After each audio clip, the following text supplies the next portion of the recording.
Okay, so for those of you who've just joined us, we're working on lesson 18 today. We're going to do assembly prints. I've asked the class to go over to lesson 18 on the website, download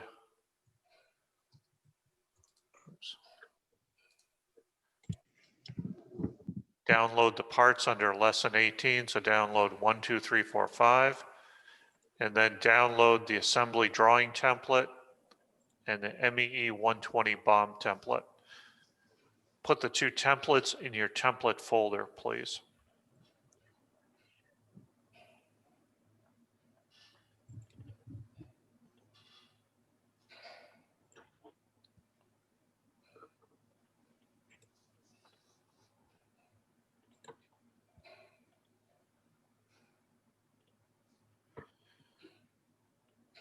While you're doing that, I am going to create a new assembly.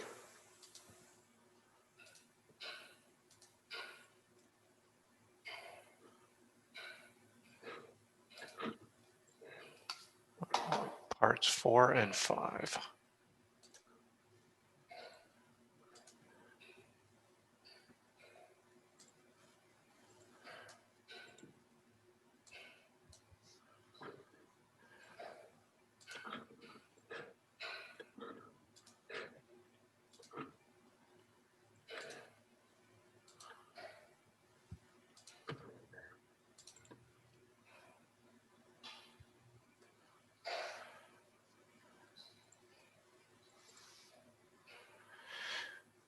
Okay, so what I'm doing now should be old hat for you guys, but I'm going to talk my way through it all the same.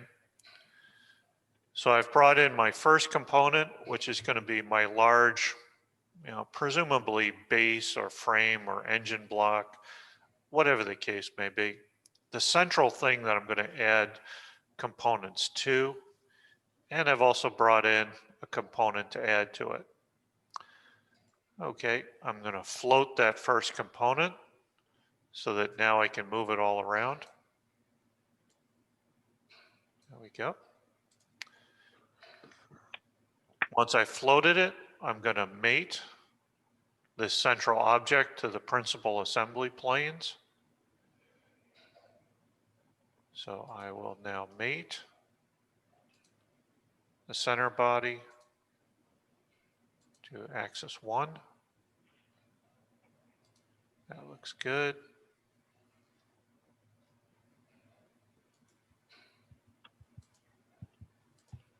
I did a select other to grab through and choose a face that was out of view.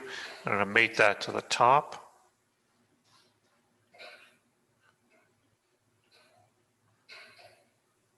I'm going to choose this face and the front plane, and I will make them parallel. So now my bolt is fixed in space. It can't move, can't rotate. Cool. So now I'm going to get rid of my planes, just turn them off.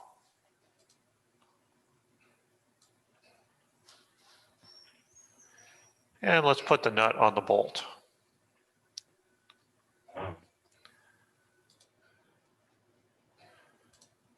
So I'm going to mate the center hole.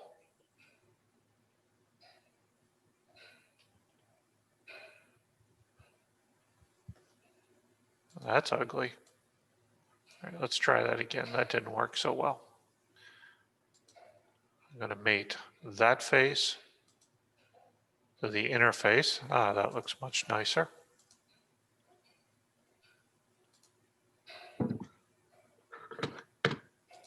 Okay, so I have a mating error. Let's find out why. Somehow I got a tangent in there, so let's delete that. So I'll come down under my list of mates and I'll just delete it. There we go.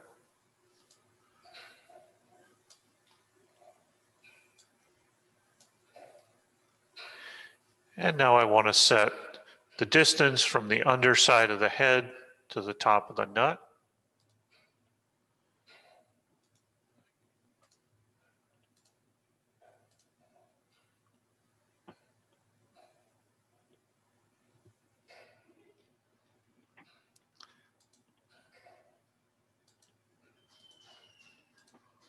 So I didn't like that pick. Let's try this pick. There we go. And we'll set that at a distance of, say, 1.5 inches.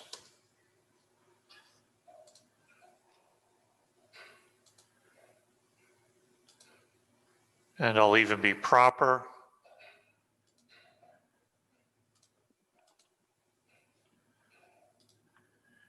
And constrain the rotation. So now I have a fully defined assembly.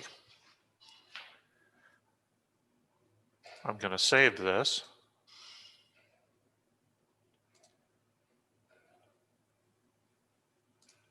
And let's call it something like nut and bolt.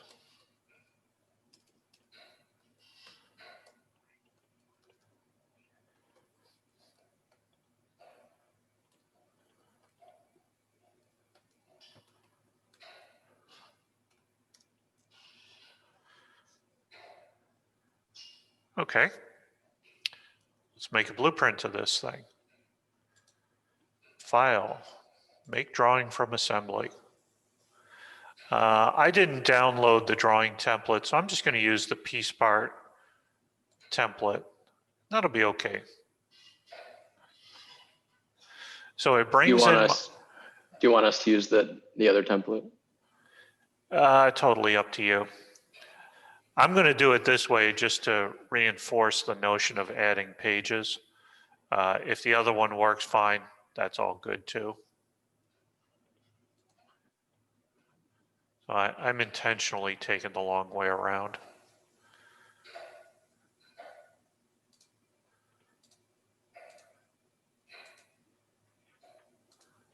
Okay, so I'll fix my isometric. Isometrics always have the hidden lines turned off, and they're generally smaller scale. So I'll make mine half scale.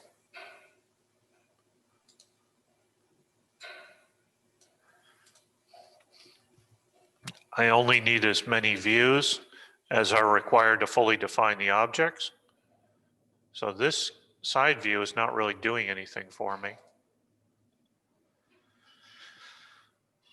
Okay, that looks pretty good. My views are tied together. They all move, so I'm not violating the glass box. All of my edges line up as are required, so that's good.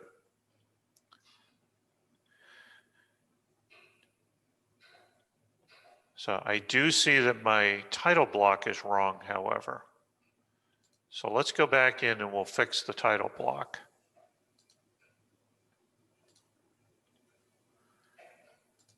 We'll go into our attributes, and I will change this to assembly, nut and bolt.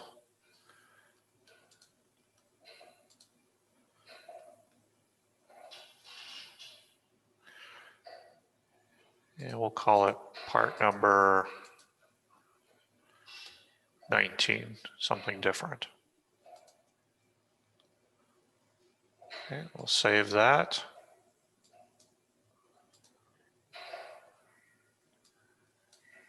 My drawing updates, that looks better.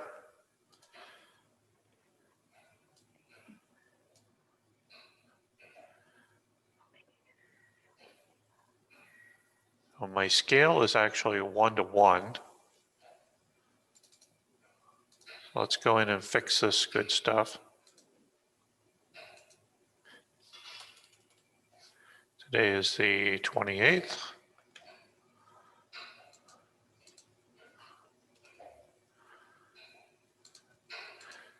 Okay, when you do an assembly drawing in this class, folks, it's always going to be a minimum of 3 pages.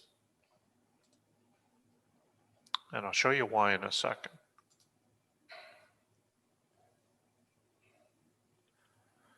Okay, so page 1. Here's what I want to see on page 1. I want to see the overall dimensions, maximum length, width, and height, plus anything that needs to be located. Okay, so let's see what that means. I have some drafting issues I have to clean up first. I see a cylindrical surface. So that needs a center line. I see a round surface, so that takes a center mark.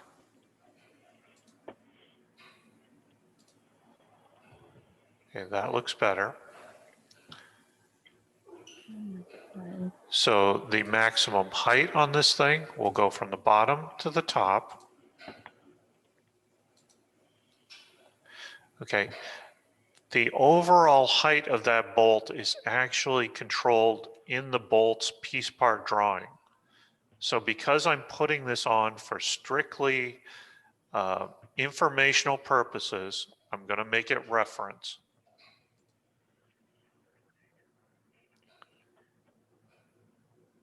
This is how we have to do it in the Yes. assembly? Okay. Yes. This is what I'm going to be grading against. Say we're making it reference because it's already in the parts. Correct. And I don't want to state it twice. It's the idea of do not double dimension. But I still want to tell the reader of this document, how big is this thing? Is it freight car size? Is it matchbook size? You know, how big is this object? Professor, Yes.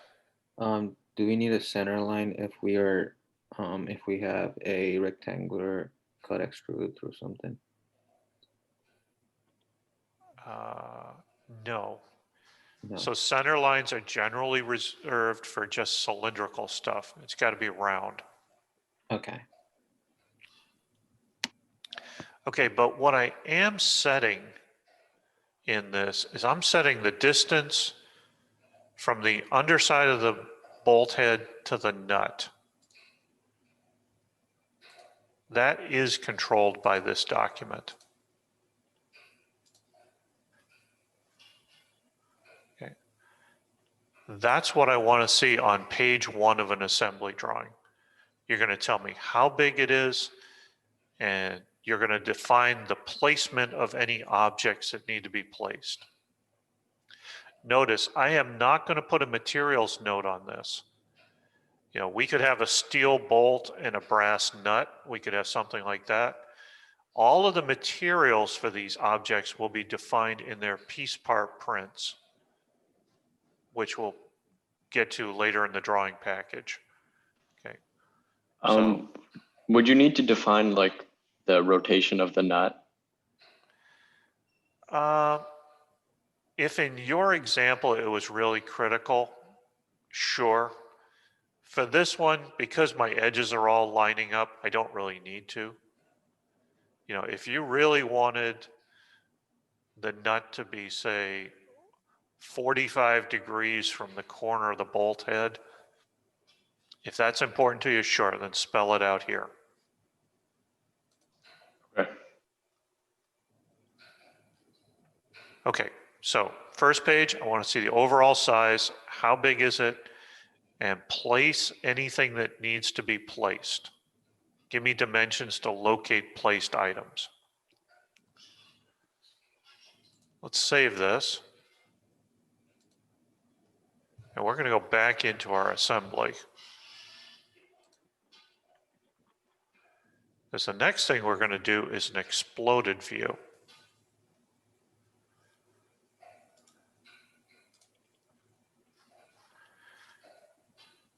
So what we're going to do now is we're going to do an exploded view diagram, and we're going to show the folks on the shop floor where each part goes and how to install it. The way I generally do this is the first thing I'll do is I'll rotate it around, and I'm thinking, okay, I'm going to pull this thing apart.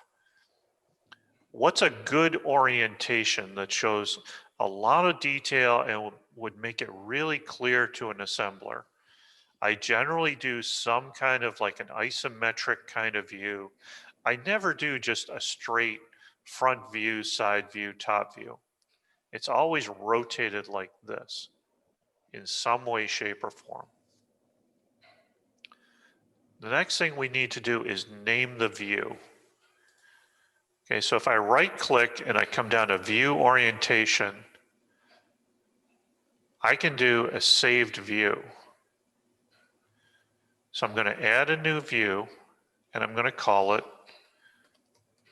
exploded view. I'll say OK.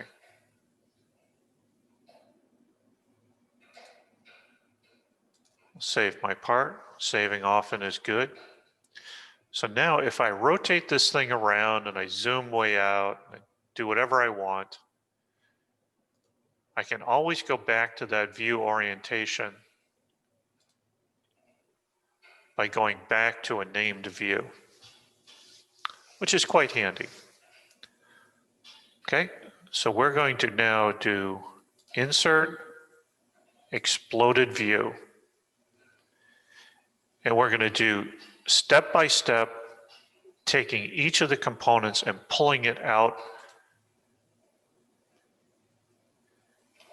in a direction that makes sense. So for example, I'm going to pull this nut right off the shaft, and do not worry, you're not destroying your assembly in any way, shape, or form. And I'll say OK. So great, we've got the nut pulled off, but now we got to put in explosion lines to show where the component goes, and we're going to trace from its current position back to where it goes. And we're going to do that with an explode line sketch. So I'm going to say insert and explode line sketch.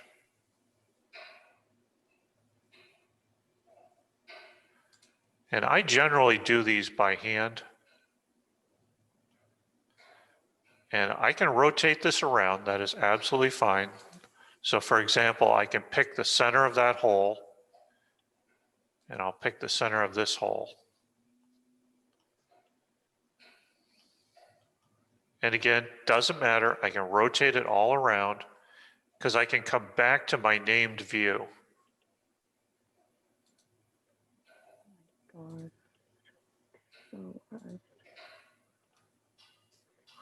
And I'm back to my named view.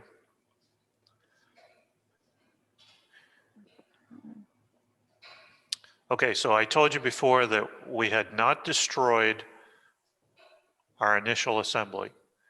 If you come over here to the Assembly Manager window and you click on Configuration Manager, take a look at what we have here. So we have our assembly. This is the default way of doing things. Here's our exploded view and our sketch. So if I don't want to see this thing in the exploded position, I can come over to the Configuration Manager,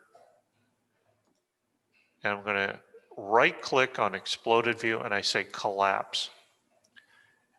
And this allows me to toggle between the exploded mode and the normal assembled mode. Sorry, could you show the thing again where you set the custom view? Was that you, Gage, or was that Sam? That was me. Okay. So you want to see how to make the named view again? Yeah, the named view again, please. Okay, sure. I'll come right over here. So there's a couple ways to do it. This is the way I like to do it. So I just right click, I go to View Orientation. What? And I click on New View. It asks for a name, and I just give it a name like Exploded View 2.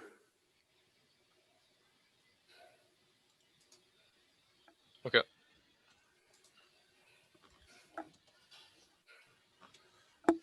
And then I can mess around with it.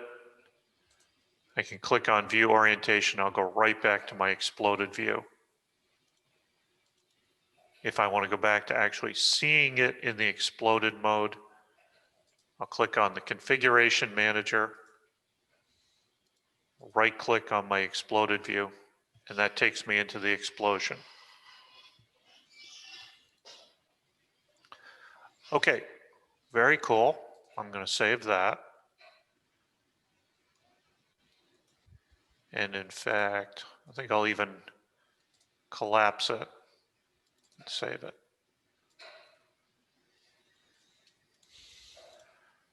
Okay, so page 1, back to our drawing.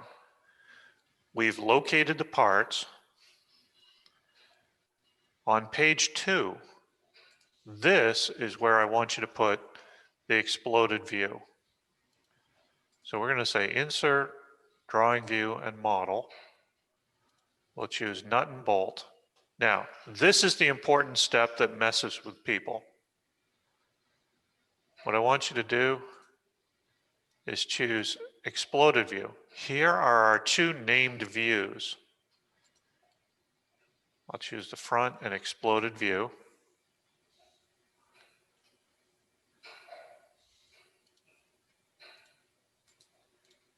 Oh, and make sure you say show in exploded or model break state.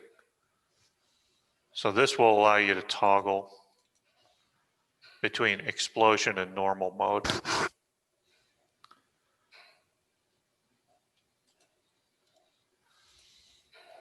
Okay, so now we've got the exploded view. We're going to work on this a little bit more because we have to tell the guys on the floor, what's this part number? What's this part number? Where do you go get that stuff from? Okay. And the way we do that is with something called a bill of materials. So what I'm going to do next is I'm going to put in another sheet. Sheet couldn't be located, that's just fine. I'm going to come down to my B-size sheet 2, which should be in your formats folder, and I'll say OK. And I get another sheet. Okay, so what we need now is a list of all the parts that are going to go into our assembly so that we know what to buy, what to have made, all of that good stuff. And we're going to say Insert, Tables, and Bill of Materials. Can you show how to add the sheet? Can you show how to add the sheet again? Sure. Let's get out of that.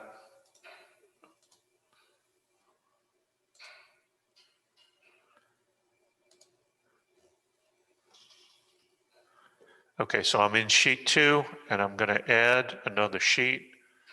Simply Insert, Sheet. And then I choose my custom format. I'll say OK, and it adds another sheet. Now, because I've added another sheet, if you look down at the bottom, the sheet numbering is incorrect. If you double click on it, come on. Generally, you can double click. I just had to right click on it and I'll hit rename. Now I'll call it sheet 3. So now I'm nice and clean. I've got a sheet 1, 2, 3. Always keep it clean and professional, folks. You don't want to have a sheet 5, 11, and 10 and have the reader going, oh my God, am I missing something? Not a good way to do things. Okay, so now we're going to create the list of parts that go into our assembly. That's called a bill of materials. So we're going to insert tables, and we're going to choose bill of materials. The bill of materials needs a view to get its information from. So it says select a drawing view to specify the model for creating the bill of materials. The short form of that is BOM. You'll hear me say BOM a lot. It just stands for bill of materials. So we're going to go get the data for the BOM over in our exploded view.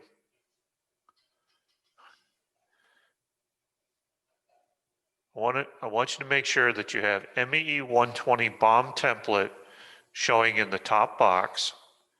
If you need to browse for it, just hit the little blue star and it should take you right over to your templates folder, or surf to wherever you need to go to get it. So make sure it says MEE 120 up here. Make sure it says top level only. And the rest of it, you should start at 1, and the rest is probably going to be fine. So I'm going to say OK, and I get this little chart. Okay, I do not want you to put this bill of materials chart on sheet 2. Just come down and click on sheet 3 and click in the drawing area.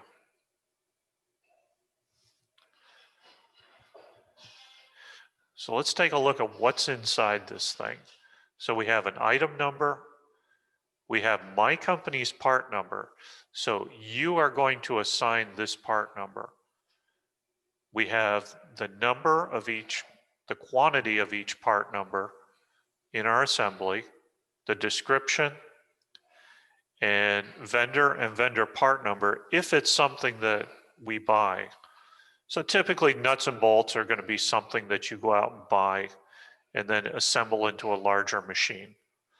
If it was something that you made, you know, maybe you're working for Chevy and you made the Corvette fender, okay, these boxes would be blank because you made the part. So there would be no vendor or vendor part number. Okay, so this item number, this is actually referring to something in the exploded view. So we've got to tell the folks that are building this thing, you know, what is the part number of this object? What is the part number of this thing? And we do it with something called balloons. I'm going to come right up here to the top. And if you click on one of the edge, it's going to automatically drop in a balloon. Just like that.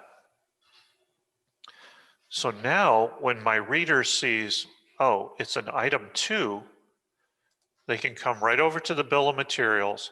That balloon corresponds to item 2, and they know it's a 3/8/16 nut that was purchased from McMaster, part number, blah, blah, blah. Okay.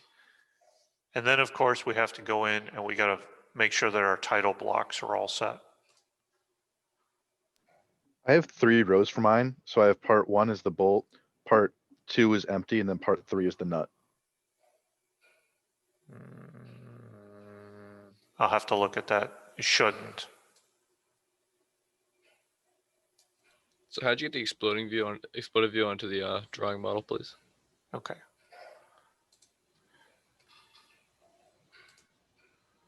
So we'll blow away that view. So to get the exploded view in, you're going to click Insert, Drawing View, Model.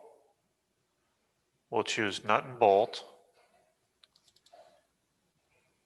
Make sure you click on Show an Exploded or Model Break State. And make sure down here you click on the named view that you created. Sweet. Drop it onto the drawing. There we go. And you should be able to toggle it between exploded and unexploded.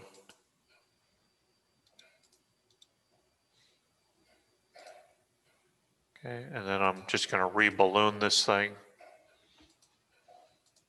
So I put my balloons on, and that ties back to the bill of materials and tells me what line on the bill of materials each of those objects is.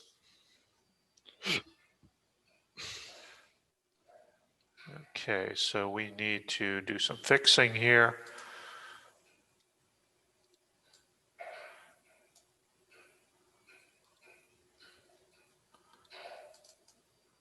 Again, just clean up the title block, 1 of 1, sheet 2 of 3. Good.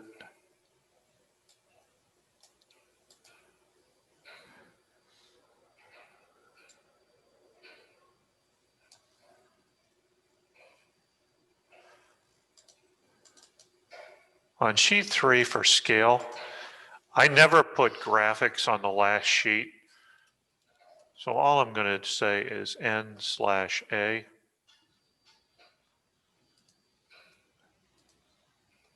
And this one will be 3 of 3.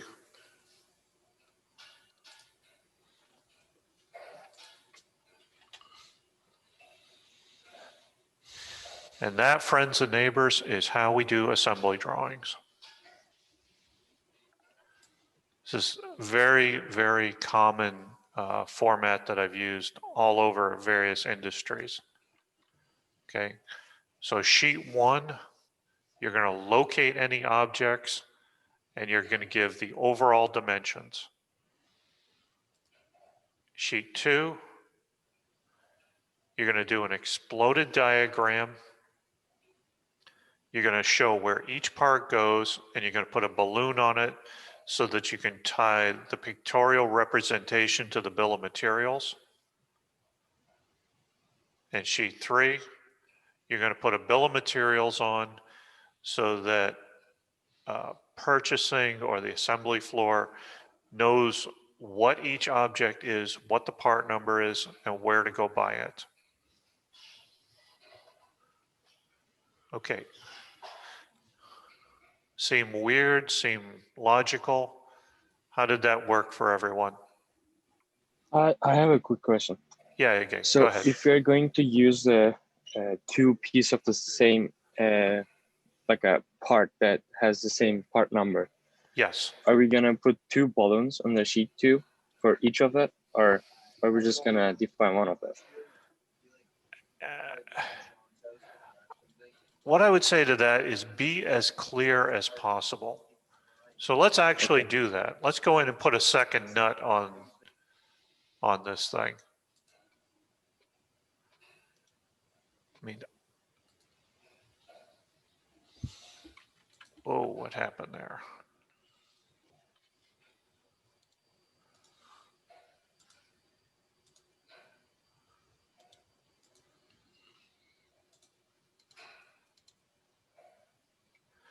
So let's come back in here. We'll add another nut.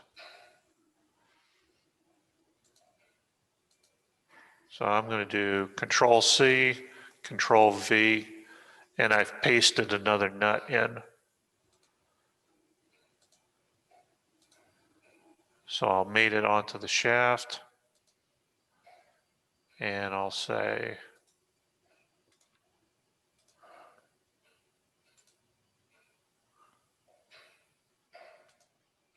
actually, I don't want to do it that way.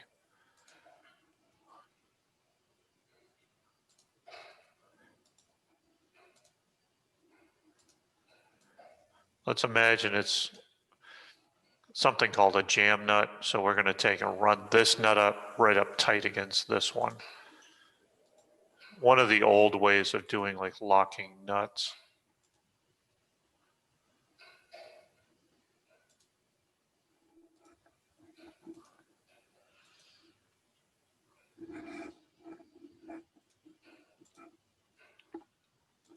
There. Okay, so now we've got a second nut on this thing. We'll save it, go into the configuration manager, and let's modify some of these stuff. So we've got the exploded view. Let's modify our explosion. So we'll do an edit feature. And I'm going to add another step in this explosion. So I'll click on the face. I'm going to drag this out. And notice I can add as many explosion steps as I need to define my objects. So I'll say done. And I'm going to need another. Now I'll go into the explode sketch.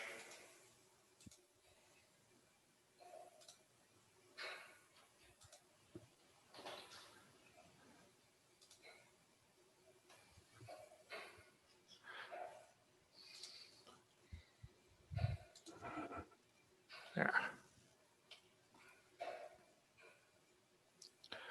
Okay, so I'm going to hit the little stoplight and I'll do a rebuild. Save it.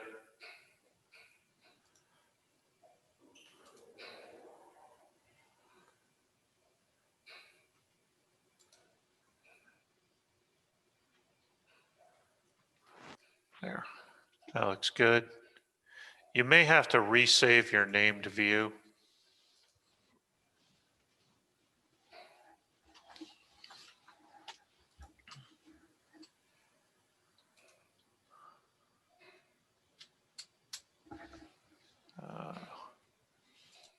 There.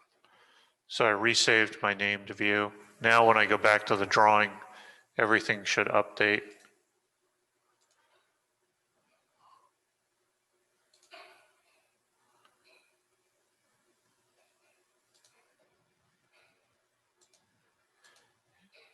And if there were any chance of confusion at all, I would add another balloon onto the similar part. Notice on these exploded views, you don't have to worry about trimming away the explode lines. That was something we had to do way back in the day, and it was painful. But you can just click on, for example, the openings and go back. Okay. These sketch lines, these are going to be the very limited precursor to 3D sketching that we're going to do. So we will actually do those in the second example. Quick Okay. question. Yeah, shoot Gage. So what was it that you said about the bomb quantity? What about it? Okay, so let's check out the bomb now. So now we've got two nuts.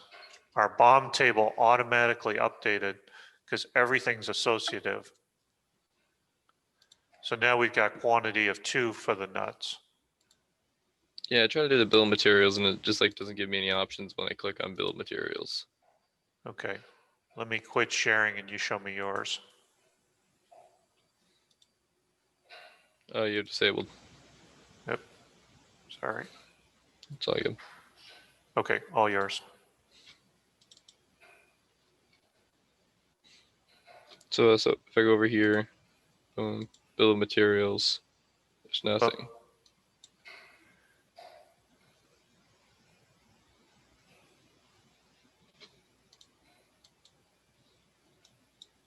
There's nothing here for bill of materials. Okay, that's weird.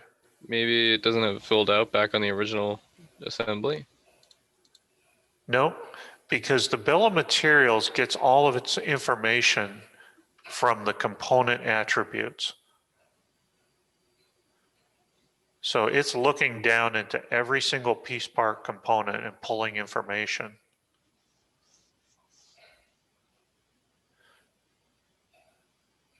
Hit cancel out of that. Try doing it from the menu system. So up where it says SolidWorks, hit the little fly out and go insert, go down to tables, and then bomb. Oh yeah, sorry. Yep.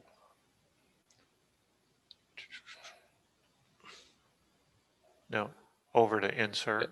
There you go.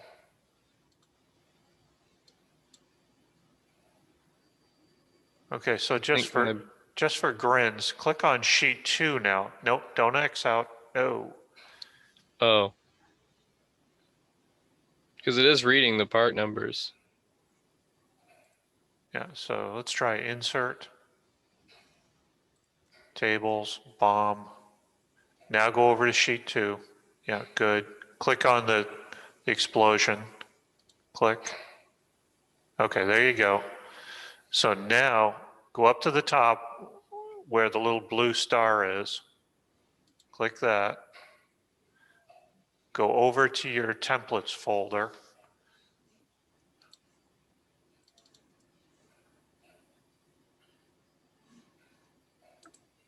So your bomb template must not be in your templates folder.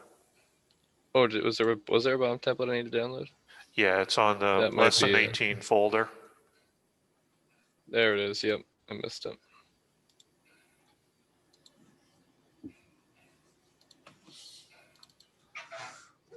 Okay. There we go.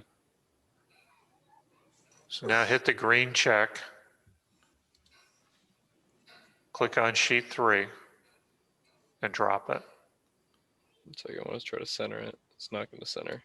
So what was the problem in this case? I hadn't selected the assembly. Okay. So I had nothing to work off of, so I was trying to create a build of materials off of nothing. Yeah, that's all it was. Okay, nice. Since the nuts are right next to each other, you wouldn't have to specify anything else in the first sheet, right?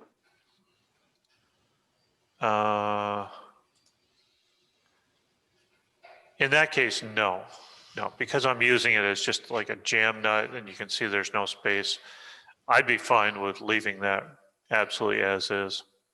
Okay, so like in the Stirling engine with the displacer discs right next to each other, you wouldn't have to define the distance from each other.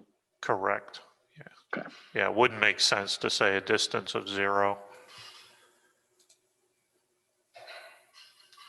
Okay. So that's how it's done, folks. So now we're going to do an exercise. Let's go back over to lesson 18.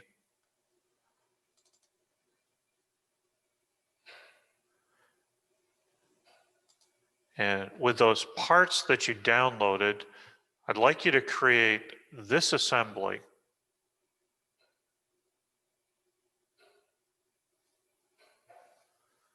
So you've got a car alternator, a mounting bracket, you got a bolt that goes in the top. There's a bolt part number 4 right here.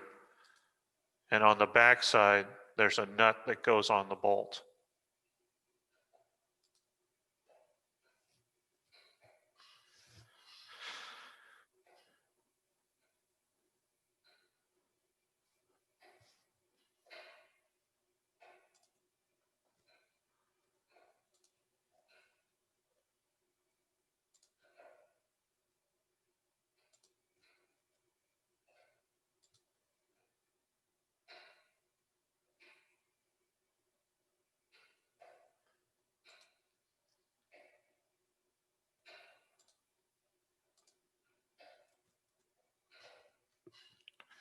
And when you get it all put together, it should look something like this.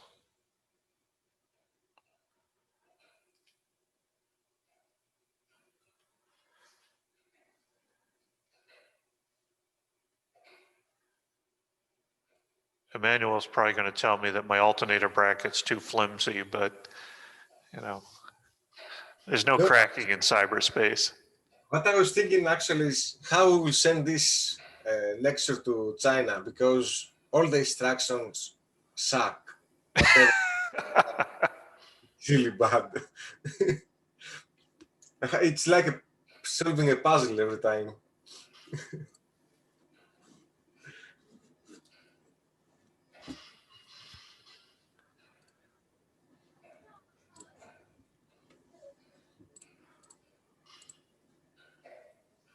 Professor, you said about the center line, it's mostly for cylindrical or round, yeah, cylindrical.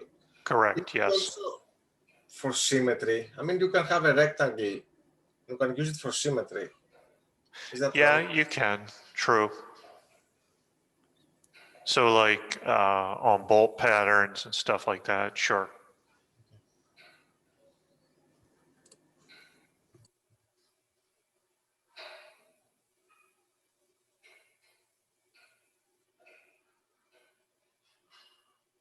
Yeah, I should probably go over more of the centerline stuff for symmetry. The big thing this year with COVID is I wanted to make sure that I got through all of the meaty material right to doing the assembly drawings before we break or before the world got weird. Because even if we ended the class right here because of, you know, god-awful things going on in the world, you know, I could be happy with you guys knowing this much. You could go to Capstone, do all your drawings with just what I've taught you at this point.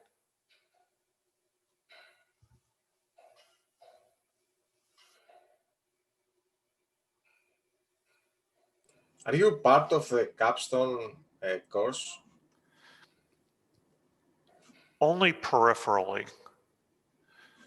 So I help you guys with the manufacture of your stuff, but that's about it. They like me to basically let you guys figure it out. However, that said, I will never turn down a question that's asked.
Anybody having any issues with making the assembly?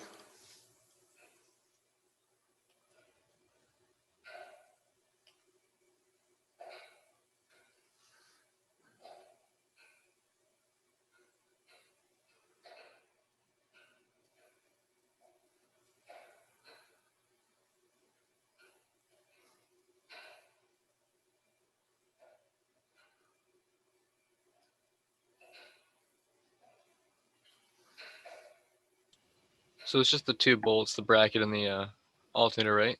Or is there another piece that we need? There's a Oh, little okay, never mind. nut right on the back. All right.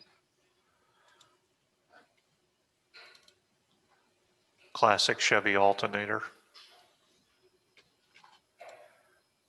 So is it gonna like break in the next 2 years? Generally, I found that this particular model was good to about 120, 150,000 miles. And then they break like clockwork. Are these self-excited? Yeah, they are. These are generally single wire.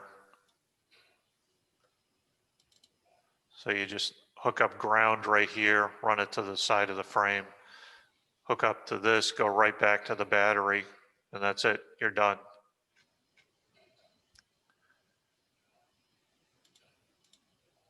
Model should be fully defined, right?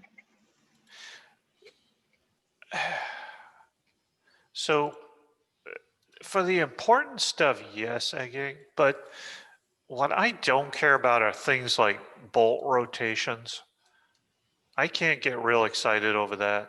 If you do it, great. If you don't do it, I'm not going to get all worried about the orientation of nuts and bolts. So, in my opinion, just worry about the important stuff. Oh no, your bolt spins. But if we can, we should, right?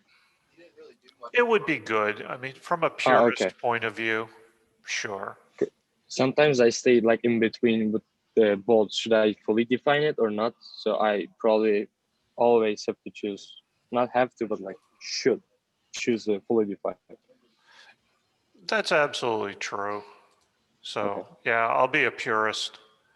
I mean, I can't ask you guys to do it and not do it myself. You know, I thought I was being smart using the nut and bolt assembly as a sub assembly, and then I realized that it's not the bolt isn't the right distance. Sorry, no, the nut's not the right distance on the bolt to make it look right. This disappoints me. I have a question about getting the lines, the exploded lines. Okay. Go ahead, Sam. So I took I have my assembly all done. Okay. And then I took the top bolt and inserted exploded view and moved it back, like away from the part. Okay. But I So- couldn't remember where to put or how to put in the line.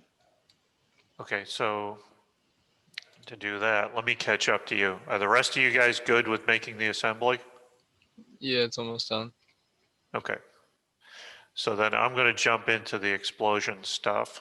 So we'll say, well, first off, I'm going to orient it the way I want it. I'm going to save my view orientation with a name.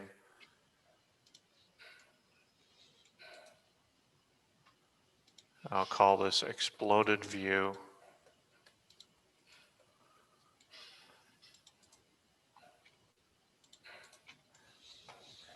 Then I'm going to insert an exploded view. And this is where I start dragging out the components. So I'm going to click in the component box right here. First one, I'm going to drag this bolt out. I'll say done. I'm going to drag this bolt out. I'll say done. Oops. Shouldn't have done that.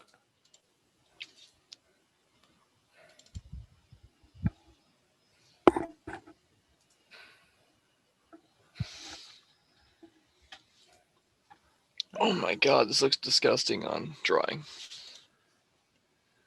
Oh yeah. It's pretty ugly. I found the hinge made so useful. Look, very, very often.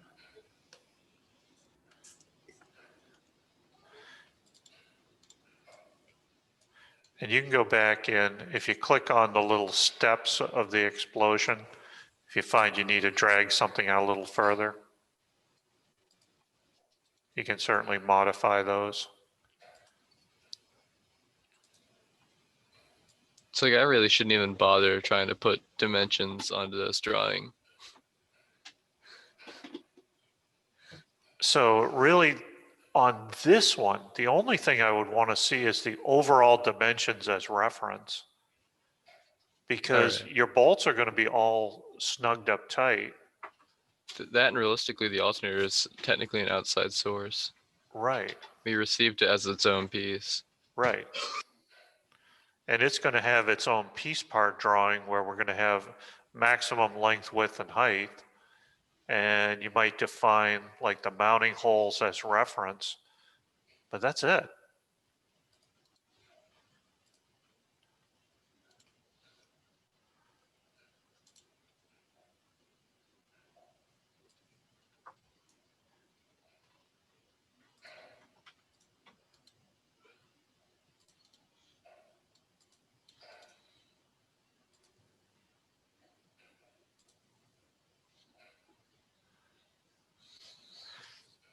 Okay, so Sam, I think I finally caught up to where you're at.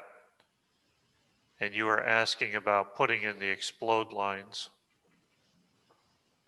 Yep. So the way I do it, I say insert explode line sketch. It takes me into this sketching palette.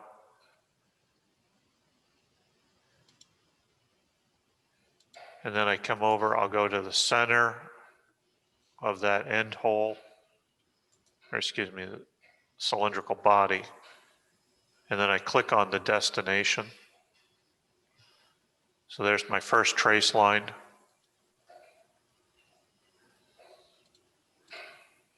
I'll grab another line, I'll go from the center here to the center of the opening.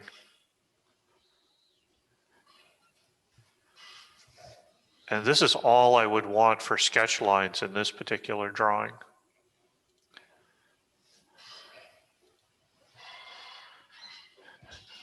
Now, I gotta warn you guys about something. So this is, again, this is where you get into the very early stages of 3D sketching. And I want to show you what happens if you do it wrong.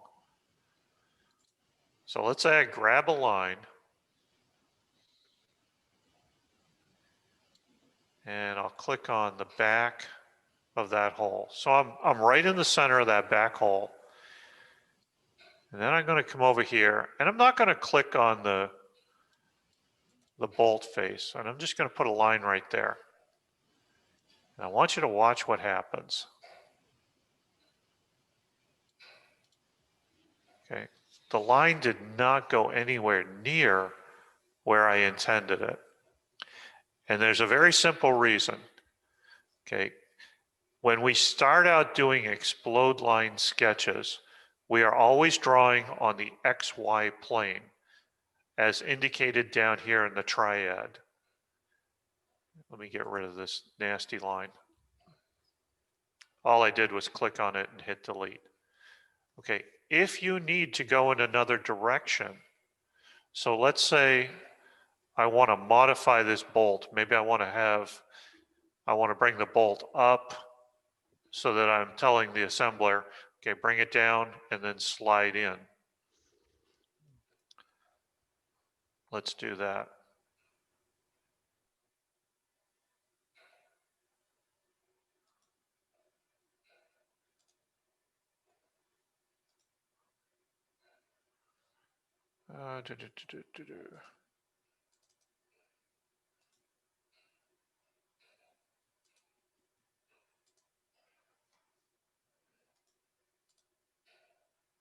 So let's see, I will add another step, and I'm going to choose this flat face right here.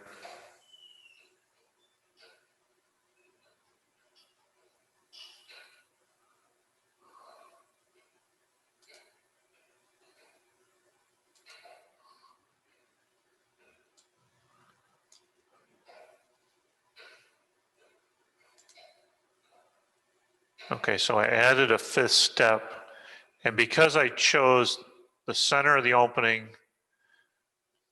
to the circular endpoint, it stayed associative and attached. Okay, that's fine. But if I want to draw a line,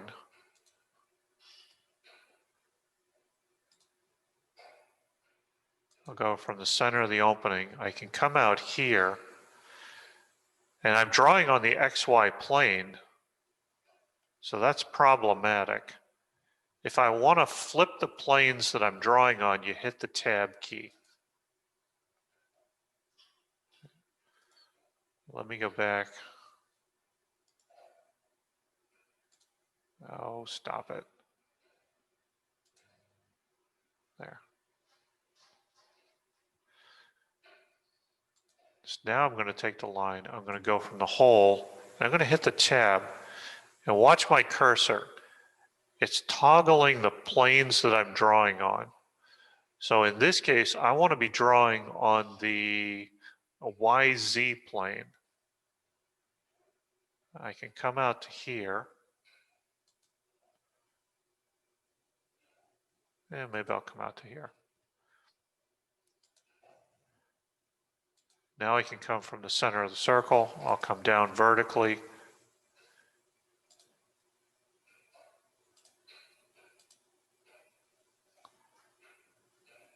So now I'm telling the assembler, come in from the top, drop down, go through this hole, and go into the alternator.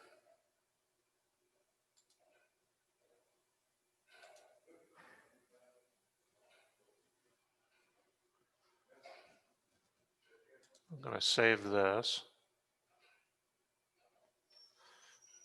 So again, if I want to go back to modifying my assembly for whatever reason,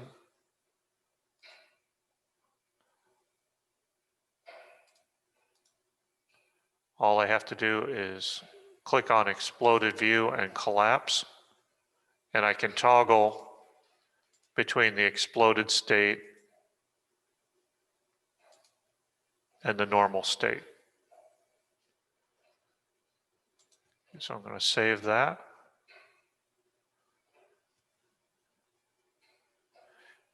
And let's make a drawing of this thing.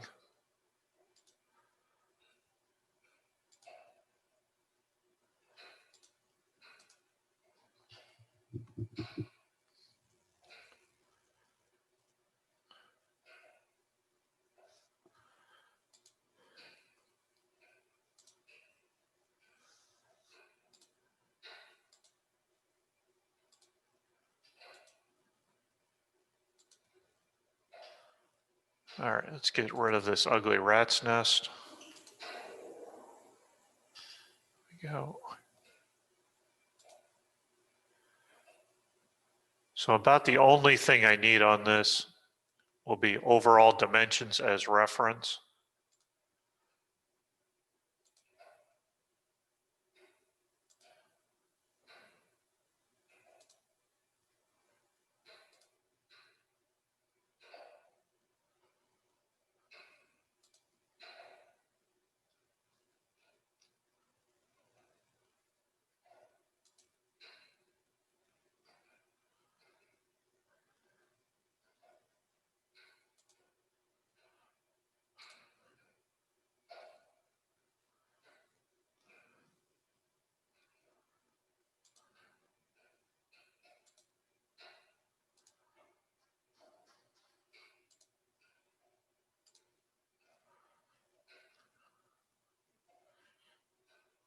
So again, sheet one, the purpose of sheet one is to locate any parts that need to be located within your machine.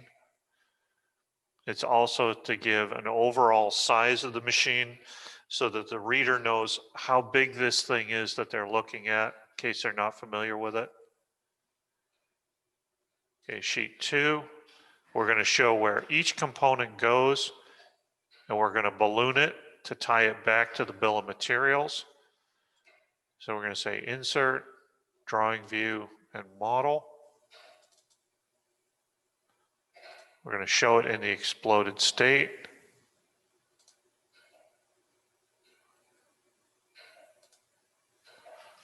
So there's our exploded view.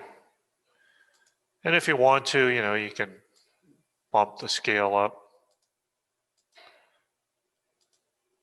If you've got the space, might as well use it.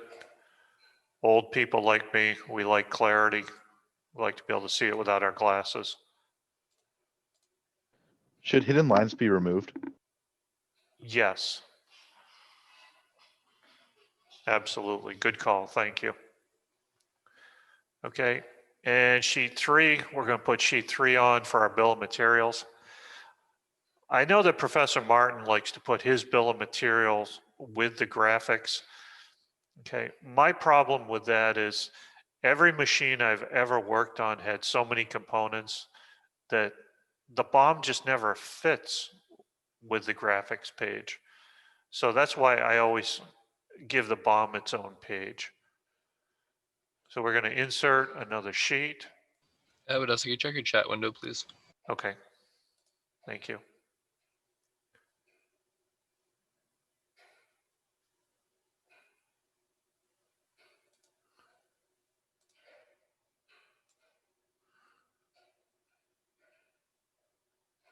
Now, Gage, good to go. This is all the meat of the material. Everything else is just going to be example stuff. All right, thank you. Take off.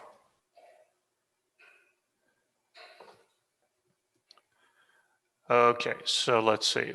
Now we're going to insert our bill of material on this thing. Tables, bill of material. Again, go back to sheet two. We got to have a data source, so we're going to use this view as our data source. We'll say OK. And then when you actually drop the BOM, drop the bill of materials on sheet three.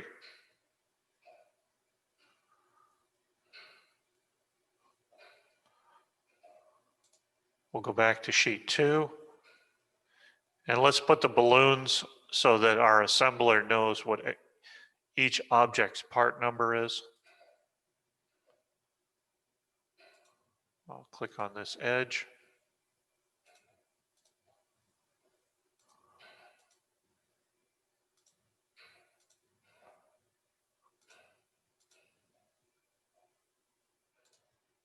And there we go.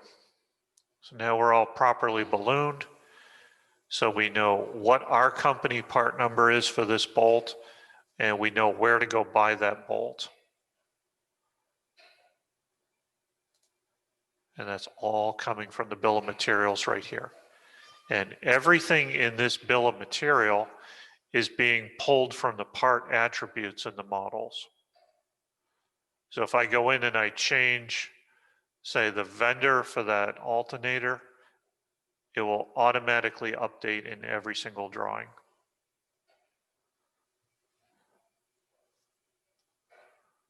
Is there a way to update the saved view that you had and have it change in the assembly drawing? Yes, absolutely. So let's actually do that. I'll save this.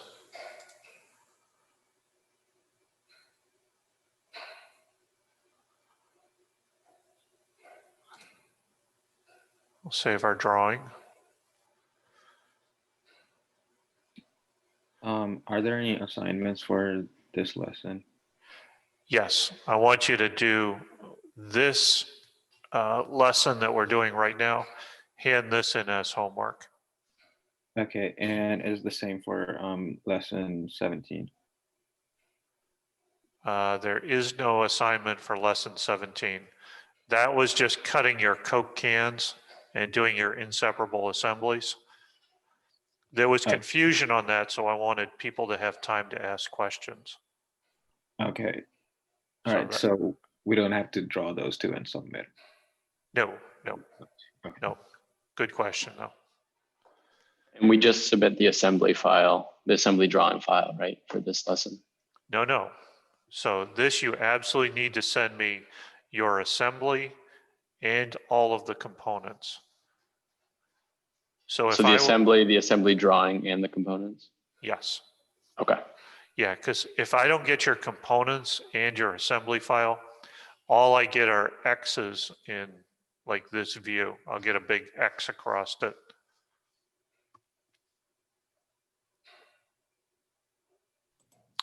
Okay, so back to the idea of updating the exploded view.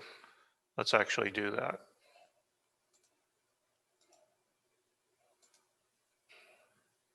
We'll jump back in here. We'll re-explode it. Let's see, what do we want to do? Maybe, oh, I don't know. We'll do something, let's do something totally wrong. Okay, let me do something that I get all kinds of crazy on the second exam over. Okay, one of the things that I harp on is that I don't ever want to see you pass metal through metal. Okay, and what that means,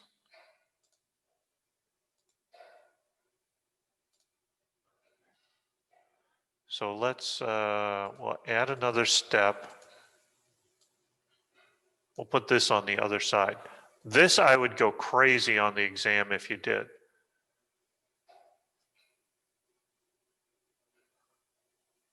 And I'll say done to record the step.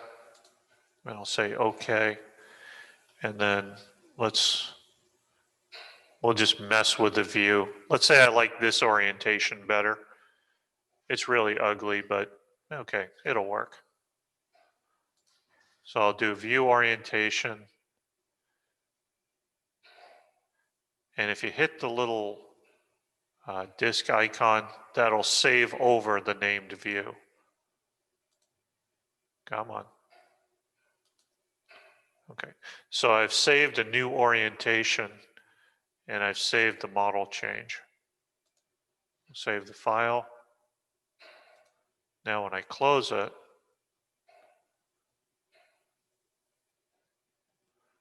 I should be able to rebuild the view and it should update. All right.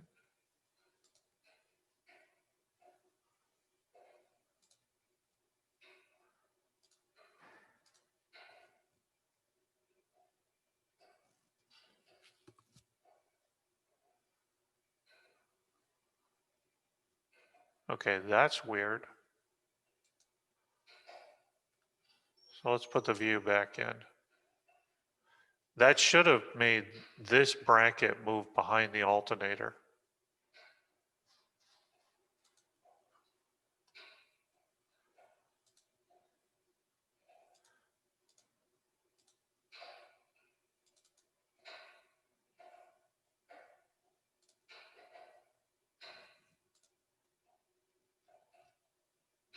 Huh. I don't understand why it did that. That should have updated. So you just click the save button next to the view. Like, do Actually, you mind that, going through how you did that again? yeah, that's still not really right. All right, let's get rid of this. So if I open the class example, so if I rotate it around, say I want this to be my exploded view. Now I'll click on View Orientation, and I'll say Save View.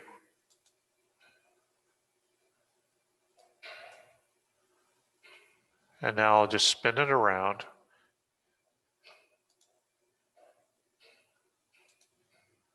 And when I click on the exploded view, I should be looking at the back end of the alternator. Oh, that's weird. It's not Yeah, it's not override for me overwriting. either. Yeah. Now I could certainly create all of the exploded views I want. So like I could do this.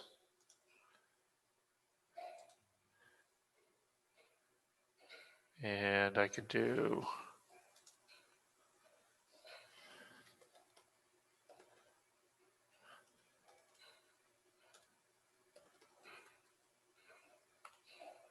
could say exploded 2.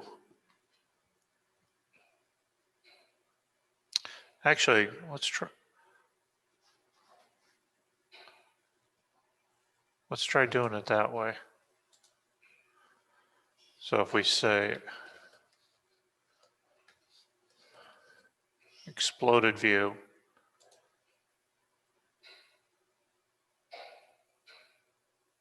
do I want to overwrite? Yes. So now when I go back to the drawing,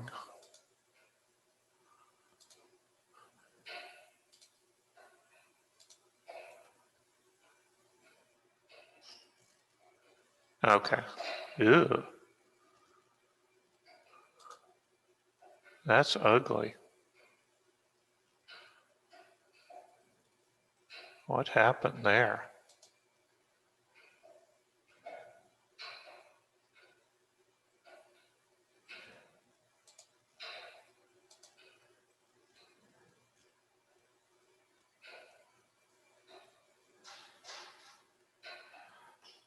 Boy, it certainly didn't like that.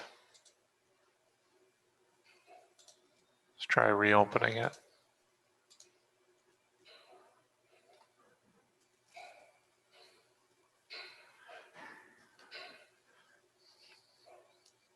All right, so rather than modifying any kind of an exploded view orientation, I would say just make another one and bring it in.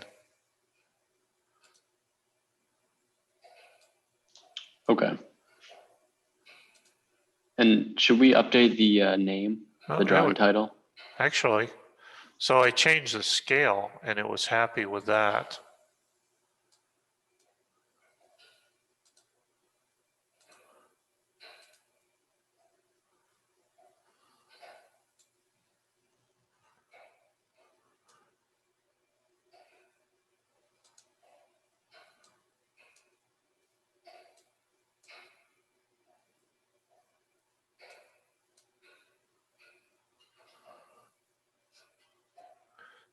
So I would not be happy with this because the graphics are over the border. Let's try.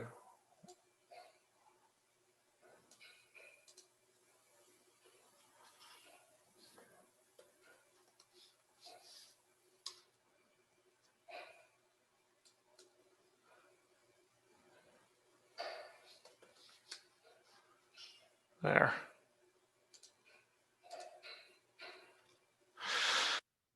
Okay, so if you rename the view, then come back in, it's going to be a mess.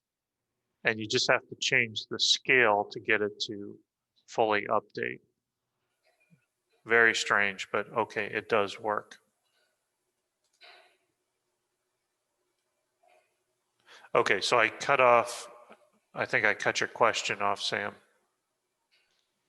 I was just talking about how it says like my assembly there for drawing title. What should that say? Okay, so let's fix that. So this description is being pulled from the assembly attributes. And the way we're going to solve that, so we'll open our assembly, we'll go down to the properties. So the part number, let's call it part 45, initial release, assembly, alternator bracket. Let's assume we're assembling it. We'll say OK.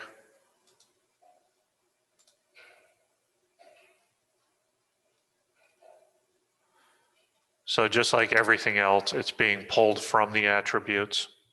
And then we just have to clean up the rest of the title block.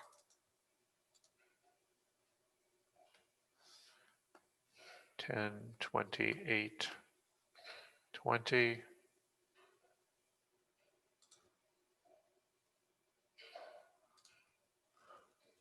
This was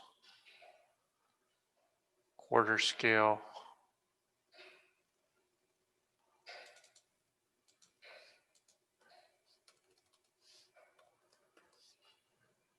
Sheet 1 of 3.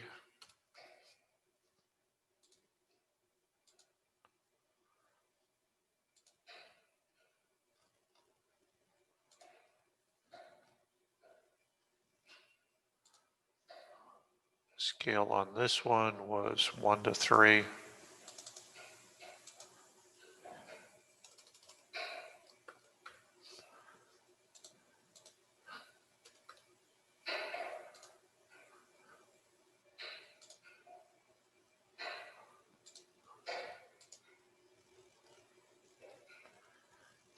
And last but not least, there are no graphics, so I put NA on that one.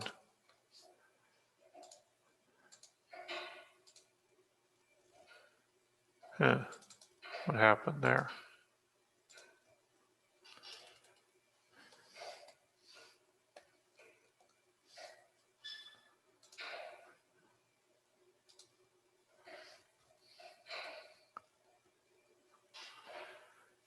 Okay.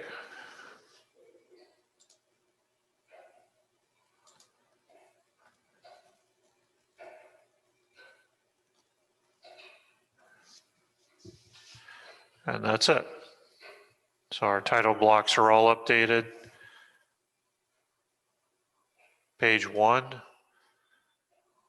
We've got everything located that needs to be located. We've got the overall dimensions to give the reader the basic size of the object. And they're referenced because these dimensions are actually controlled through other documents. So we're not double dimensioning. We have our exploded view with our trace lines, so that the installer knows where each component goes by part number. And then we have the bill of materials, which has our company part number, and then the vendor and vendor part number where each component's going to be bought.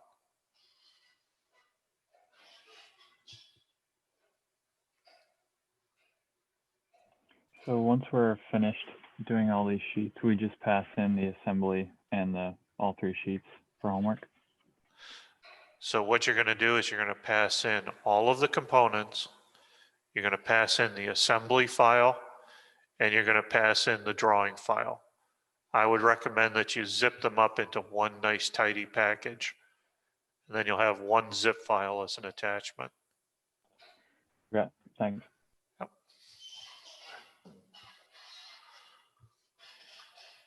Okay, so let's see if I missed anything in the discussion.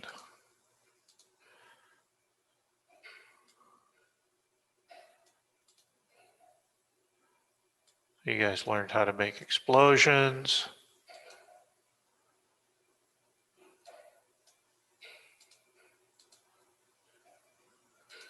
Learned how to put balloons on.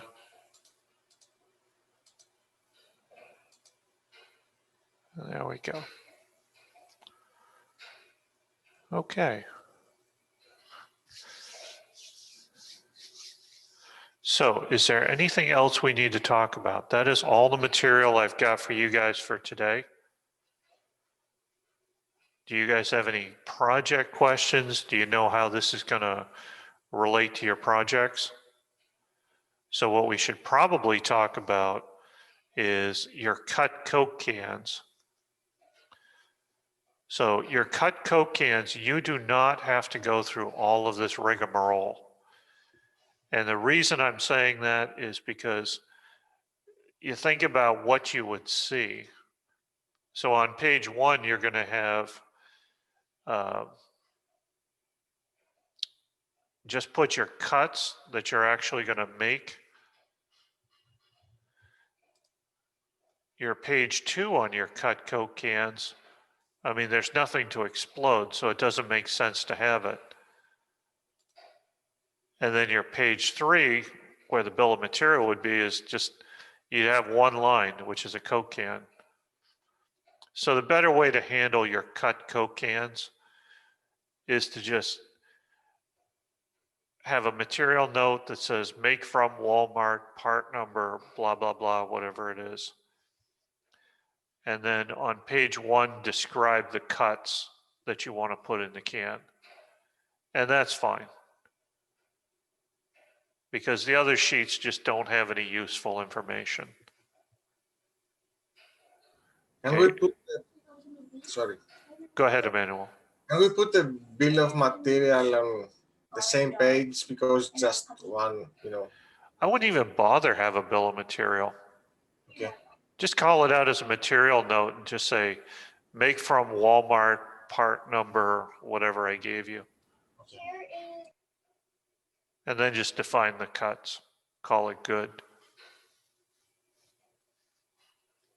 Otherwise, you're going to have a whole bunch of pages of just empty mindlessness, which doesn't serve any purpose. So we need bill of materials on the assembly only. Yes, correct. Okay. Any other questions, guys? I had a question about which diameter rod to use or wire to use for the wire going directly to the displacers. Okay.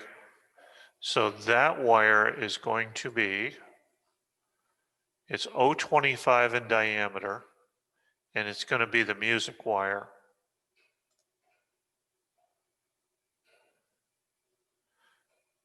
So the one going into the displacers is music wire 0.25 OD, Zorro Tools, G7, blah, blah, part number.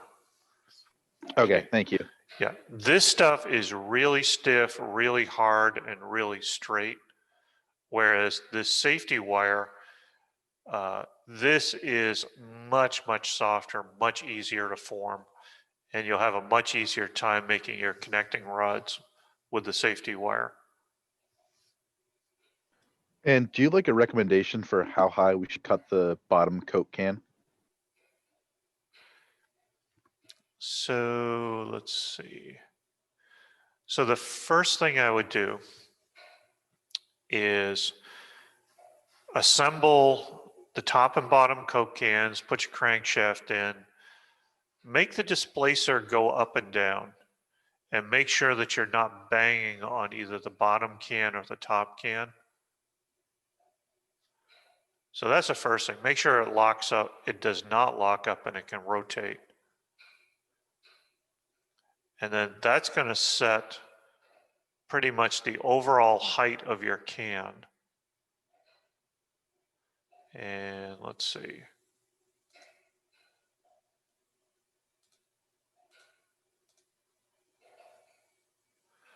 So for example, this height from the desktop to the edge right here, I got that strictly by making the crankshaft go around and looking at what gave me the longest possible stroke with nothing extra. Okay, you don't want to have any dead volume in this engine that's unswept by the displacer. That's a performance thing. And then if you assume that right in here you've got 1/8 of an inch of overlap, okay, that pretty much nails the height of the can. And then how high did you make the vent hole? Okay, so the vent hole, my thinking behind that was I came down 1/8 of an inch so that I stayed out of the swelled area right in here where the two cans are being pressed together. I didn't want to have this tape on that irregular swelled surface. I was just afraid of leaks. So I came down 1/8 of an inch, and then I went down about another 1/8, set the top of the elbow at 1/4 inch down, and that's been working well for me. Okay, thank you. And yes, the displacer does go across the hole, but it hasn't been bad enough to impede performance. So it's not like it's going to act as any kind of a valve to constrict the flow. I have a question about the final project as well. Yeah, go Do you for mind it, if I- Sam. Do you mind if I share my screen? Yep, it's all yours.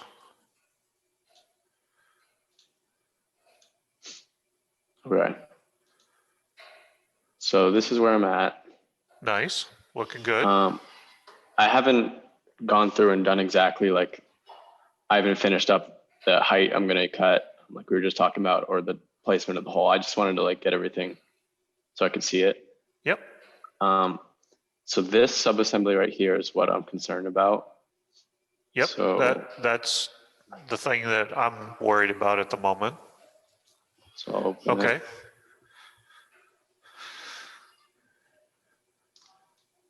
And so when you go to actually make that, what I would encourage you to do is take a piece of sandpaper, wrap it around a full can of Coke, and then just sand that bushing so that you get the proper radius. So this bolt right here. It's not a bolt, it's actually a plastic the- bushing, but Yeah, yeah. that thing. Okay, so sand it to, so it'll line up perfectly with this right here. Right, so it matches that curvature. Okay, so does this look correct in the way that it's together? I think I can do. Yeah, so you've got the elbow, the bushing, and the tape. It's all going into one sub-assembly. That's nice. Yeah. Yeah, Okay, so this bushing is just a plastic piece, right? And that was from the email that you sent us? right. Okay, there wasn't a diameter specified for this? Yeah, we talked about that in the other section this morning. I would just make that hole like 3/8 of an inch. Make it visually look right. Just pop it up. I think I did a 1/4 inch, quarter. Quarter. I don't know. 3/8. Actually. So let's see, I'm gonna take the screen back for just a second. Then you can have it back. Okay, so I've got a bushing right here and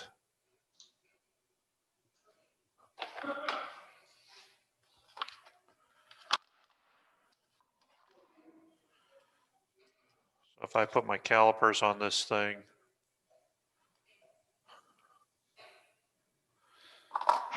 I'm getting 0.450 for the, whoops, for this inside hole. Which one is that? The one we're talking about, the smaller one? Yeah, Okay, this one right here on the back side. Okay. Okay, screen's yours again. So I'll just do that as custom. So the only thing that looks a little weird in your bushing model is it looks like you've got an angle bottom hole. Looks like you got a hole with a 118-degree drill point in it. Yeah, I wasn't sure how to get rid of that. Okay, so to get rid of that, let's go in and edit that feature. Okay, I'm just going to rename this. Nice. Okay, so this one. Yep. Okay, So they have to see, use like a different end mill, right, to do this? Oh, Uh, I messed it up. Okay. now see, it's a molded part, so that doesn't really apply. Oops. Okay. Okay, so go halfway down. See where it says 118 degrees? Yep. Change that to 180 degrees. That'll give you a flat bottom hole. And then just say okay. Okay. So now when you slice it, you'll see it's flat. Okay. So for the modification of the radius right here, Yep, is that something I would do in the subassembly as a feature, Correct. or? yep, that'll be So a I would- feature at the assembly level. Okay. So.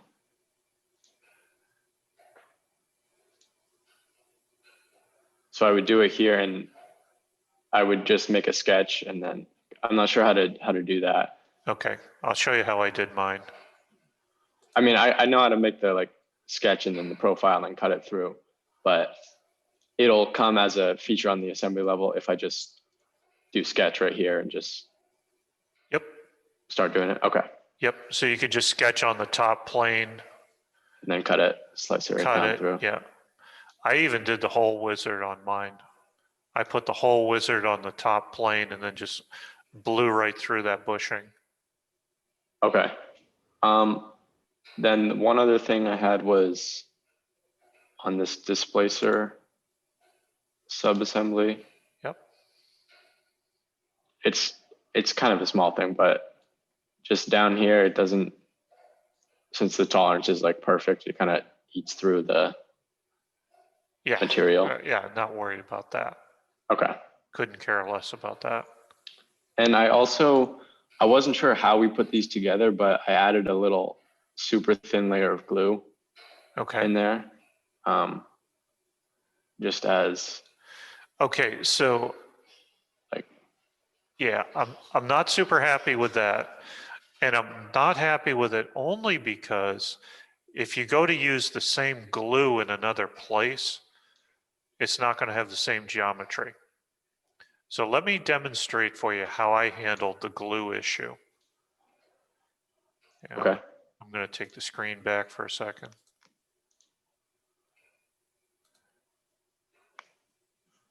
Oops.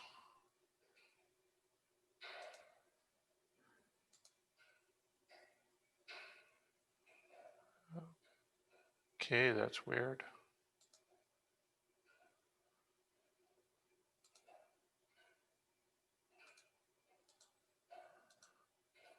All right, much better.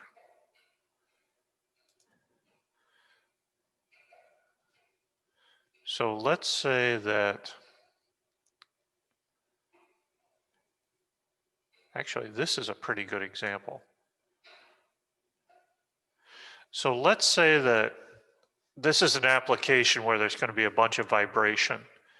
And right here, I want to put some blue Loctite on that nut.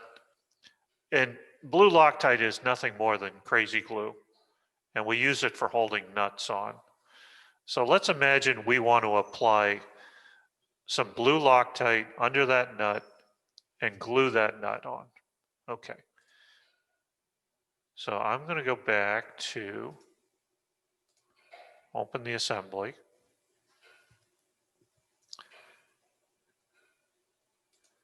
I'm going to create a new component. And I'm going to say it's going to be part number 1025, description,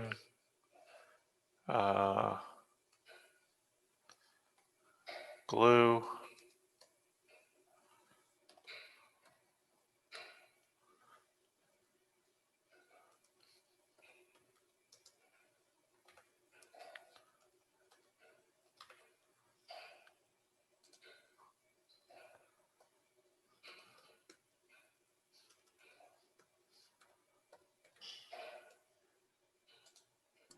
That's an empty document, empty part. Yes. Yep. So this is just an empty component.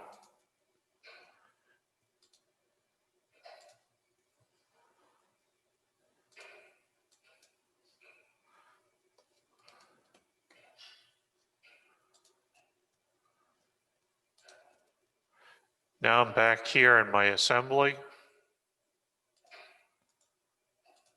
Collapse this. And now I'm going to add the glue.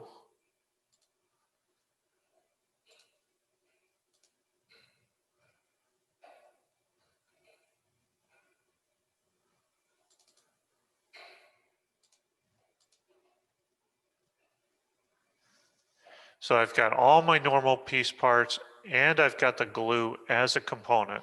And I've done nothing more in the glue than fill out the attributes. But what that's done is it's put the glue on the bill of materials so that it will get ordered when I go to make my machine. And how we will show where it should be applied? The We're going to drawing? come. So what I would do is I'd create a note.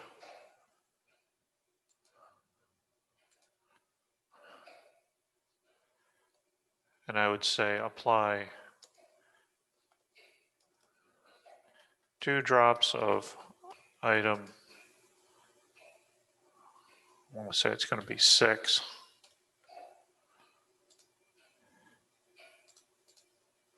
And let's just double check.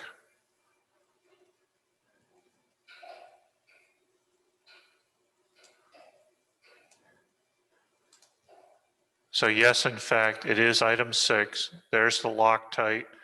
There's the vendor of the glue, the part number of the glue. Here's my company part number for the glue. And I just say, apply 2 drops of item 6. I slide the bolt in, I put the nut on, done, end of story. And that's how I've always handled glue in assemblies. Does that seem straightforward, folks? Yeah. So what about tape? Okay, tape. That's actually got a physical size. So what I would do on that is just create a new component, call it, 3M part number, whatever, and just actually put it in the assembly. So for example, you've got the double-sided tape up against the can. So then I would handle that as drawing it, give it the part number, vendor part number, all that good stuff. So it's a different part number for every piece of tape. Yes. Okay. Okay, in a couple weeks, we're going to do something called configurations. And you could handle something like that with a configuration.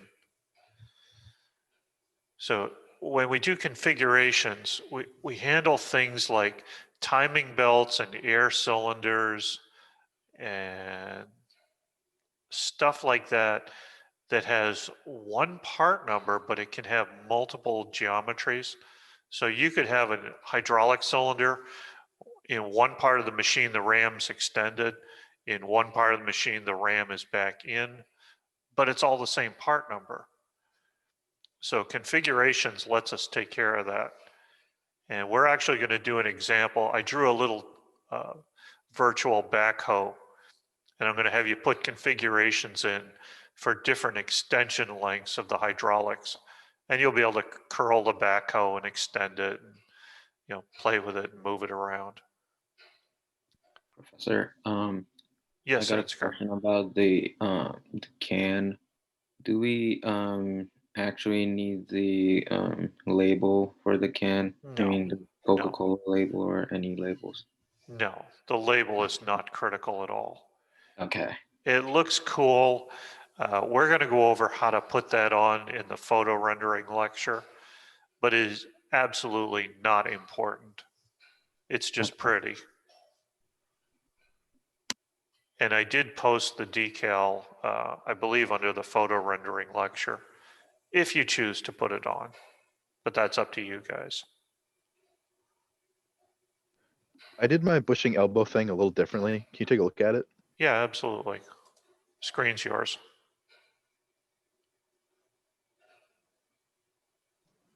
Does that look right?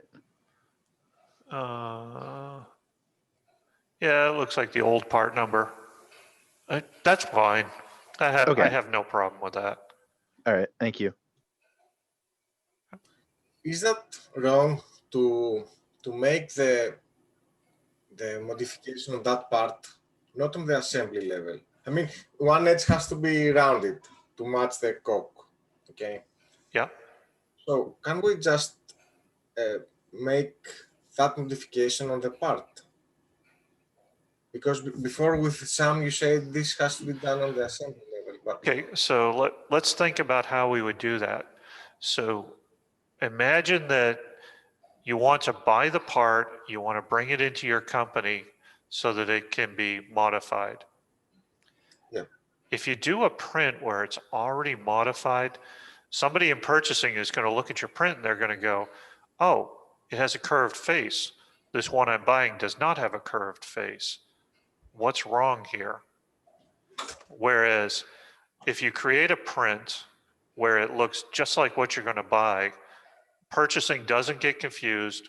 It comes in, you modify it, you give it a new part number, then it can go back into inventory as the modified part number, and everything works perfectly. okay, so even for the Coke cans, we have to have one part, one item that it's the Coke can as it is, without Yes. it, and then another part with this modified. Correct. Absolutely. And Yes. then the modified will go on the assembly. Correct. Yes, because the thing that you don't want to do is you don't want to have one part number that has multiple forms or shapes. That's a huge no-no. Anytime that you change form, fit, or function, you should always change the part number. Okay. So in the bill of materials, it will, on the assembly, it will show the modified part. Yes. Then how we will make sure that the purchasing department will buy they will have to refer to the modified part, and then from there they will see that it came from the original, from the purchased part. Right. So for the Coke can, you could do the full assembly 3-page thing. Okay. It doesn't make a lot of sense where you're just, modifying one component.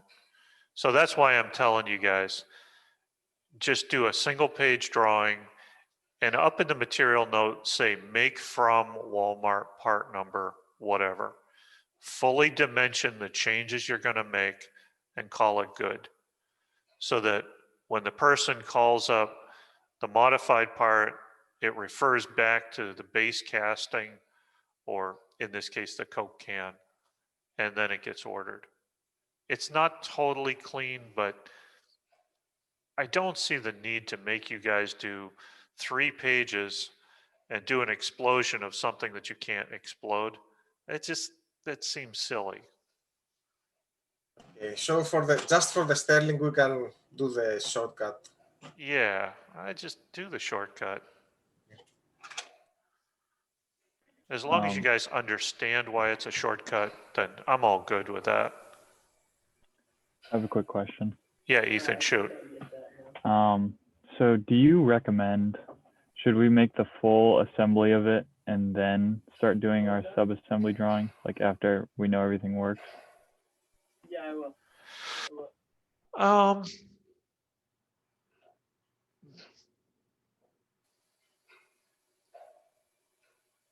So like on mine,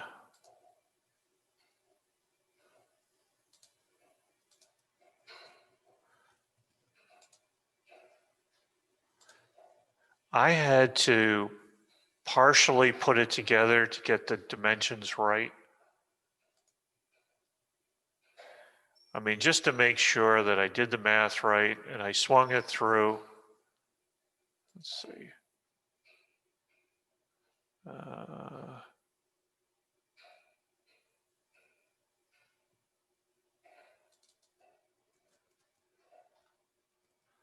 So like I would at least put this much together and then spin the CD and make sure the displacer's not banging. Double check your work that way. But what I have is I have the elbow as one subassembly, the bottom cut can, that is one subassembly that's the feature at the assembly level. I've got the top cut can, that's a subassembly. I made my displacer a subassembly strictly because it all moves together and it creates a very quick and easy exploded view. And then the rest of it is all just stuff I threw in at the top level.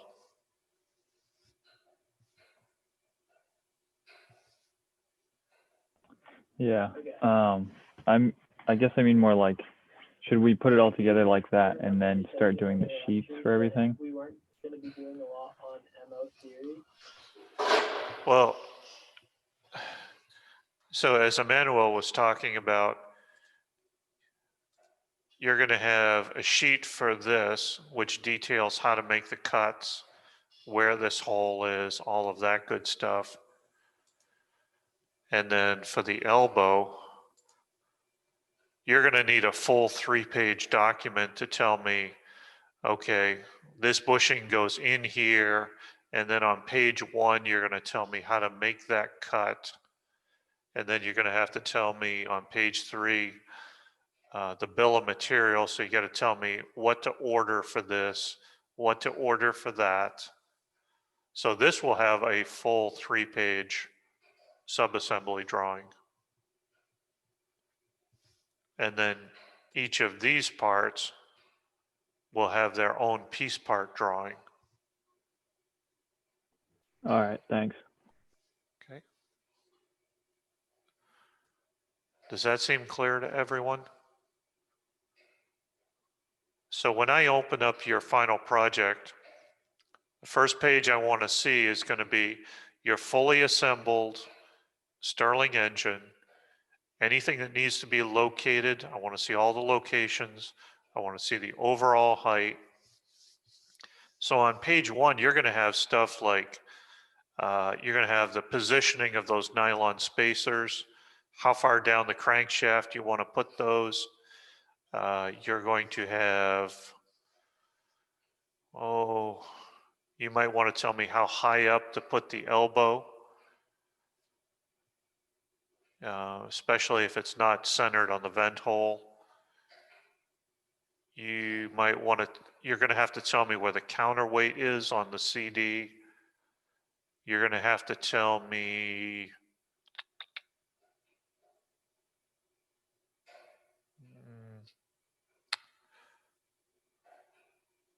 you're going to have to tell me how far over to put the tape that's restraining the connecting rods so they don't slide side to side. That kind of stuff. Then on the next page, you're going to show me how all the sub-assemblies go together into the top level. And then your third page will be the bill of materials. Then the fourth page, we're going to start going through all of the sub-assemblies. So on page 4, you're going to show me the top cut can. Page 5, you're going to show me the bottom cut can. Page 6, you're going to show me a full sub-assembly of this elbow. And then you'll start going into the piece parts after that. So it will be quite a lengthy document. So we will take all the drawings and put them in line as one big PDF. Yes, just one PDF. That's all I want. And it's going to go from the top level of the machine down into the details.